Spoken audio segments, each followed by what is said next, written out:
श्री कृष्ण कर्मयोग और कर्म संन्यास के तुलनात्मक मूल्यांकन के अनुक्रम को 5वें अध्याय से इस छठे अध्याय में भी जारी रखते हैं और पहले वाले मार्ग के अनुसरण की संस्तुति करते हैं। जब हम समर्पण के साथ कार्य करते हैं तब इससे हमारा मन शुद्ध हो जाता है और हमारी आध्यात्मिक अनुभूति गहन हो जाती है।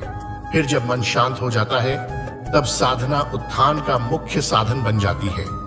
ध्यान द्वारा योगी मन को वश में करने का प्रयास करते हैं, क्योंकि अप्रशिक्षित मन हमारा बुरा शत्रु है और प्रशिक्षित मन हमारा प्रिय मित्र है। श्री कृष्ण अर्जुन को सावधान करते हैं कि कठोर तप में लीन रहने से कोई सफलता प्राप्त नहीं कर सकता और इसलिए मनुष्य को अपने खान पान, कार्यकलापों, अमोद प्रमोद और निद्रा को संतुलित रखना चाहिए। आगे फिर वे मन को भगवान में एकीकृत करने के लिए साधना का वर्णन करते हैं।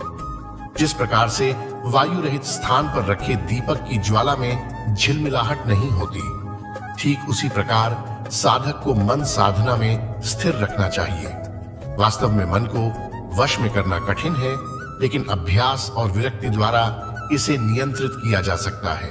इसलिए मन जहां कहीं भी भटकने लगे तब हमें वहां से इसे वापस लाकर निरंतर भगवान में केंद्रित करना चाहिए। जब मन शुद्ध हो जाता है तब यह अलौकिकता में स्थिर हो जाता है।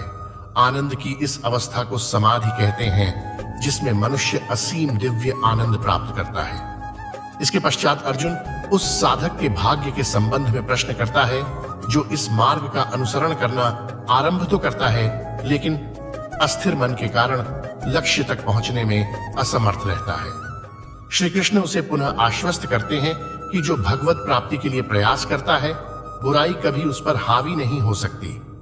भगवान सदैव पूर्व जन्मों में संचित हमारे आध्यात्मिक गुणों का लेखा जोखा रखते हैं और अगले जन्मों में उस ज्ञान को पुनः जागृत करते हैं, ताकि हमने अपनी यात्रा को जहां से छोड़ा था उसे वहीं से पुनः आगे जारी रख सकें।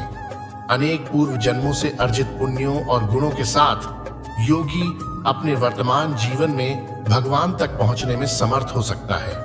इस अध्याय का समापन इस उद्घोषणा के साथ होता है कि योगी भगवान के साथ एकीकृत होने का प्रयास करता है, इसलिए वह तपस्वी, ज्ञानी और कर्मकांडों का पालन करने वाले कर्मी से श्रेष्ठ होता है। सभी योगियों में से जो भक्ति में तल्लीन रहता है वह सर्वश्रेष्ठ होता है।